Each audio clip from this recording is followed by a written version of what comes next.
ही सीधा साधा ऊंट किसी जंगल में रहता था। वह जंगल में घास फूस खाकर अपना टाइम पास करता था। एक दिन वह ऐसे ही जंगल में घूम रहा था। घूमते घूमते उसे एक शियार मिला। शियार ने कहा, हे ऊंट भैया, मेरा कोई दोस्त नहीं है, क्या आप मेरे दोस्त बनोगे?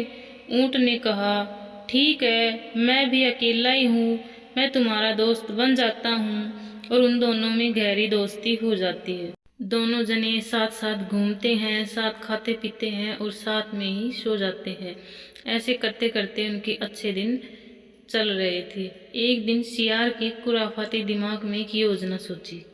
शियार ने ऊंट से कहा, ऊंट भैया, इस जंगल में अब खाने के लिए खाना नहीं बचा, हमें कहीं और जाना चाहिए। लेकिन हम जाएंगे कहाँ? मुझे एक बहुत अच्छी जगह के बारे में पता है भैया, अगर आप वहाँ चलो तो। ऊँट कहता है, कहाँ पर है? बस आप तो मेरे साथ साथ चलो, फिर देखना नज़ारा। और दोनों जंगल में चल पड़ते हैं। बहुत दूर निकलने के बाद उन्हें एक नदी मिलती है।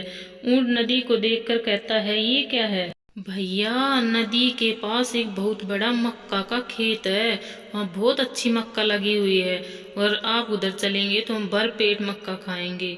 लेकिन ये नदी मैं तो पार कर सकता हूँ, तुम कैसे पार करोगे? मेरे पास इसका भी एक उपाय है भैया, आप मुझे अपनी पीठ पर बिठाओ और हम नदी पार कर लेंगे।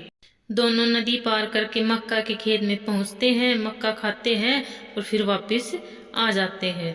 फिर दूसरे दिन फिर दोनों वही ऐसे ही करते हैं और उसी खेत में चले जाते हैं। लेकिन शियार किसी की दोस्ती रखने वाला कहाँ था?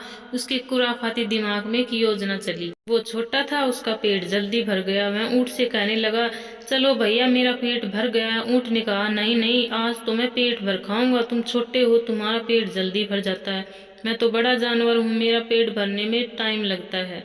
और वह फिर से खाने लग गया।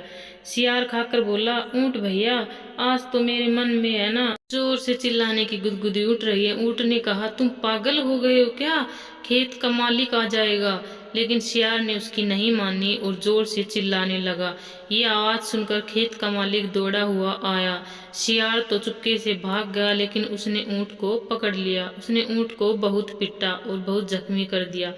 शियार दौड़ा दौड़ा नदी के पास आ गया, लेकिन अब नदी तो पार नहीं कर सकता था। कुछ देर बाद ऊँट वहां पहुंचा और शियार बड़ी चालाकी से, चलो भैया, नदी पार करते हैं, और ऊँट की पीठ पे बैठ गया। ऊँट ने कुछ भी नहीं बोला और नदी के बीच में जाकर ऊँट ने कहा, दोस्त, आज तो मेरा डुबकी लगाने का मन कर रहा है। शियार ने कहा, अरे भैया, आप पागल हो गए हो क्या? ऐसे तो मैं डूब जाऊंगा।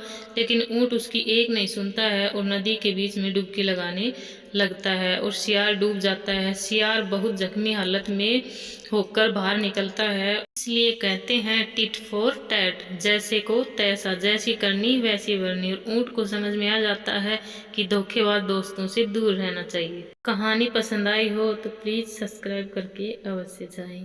Thank you.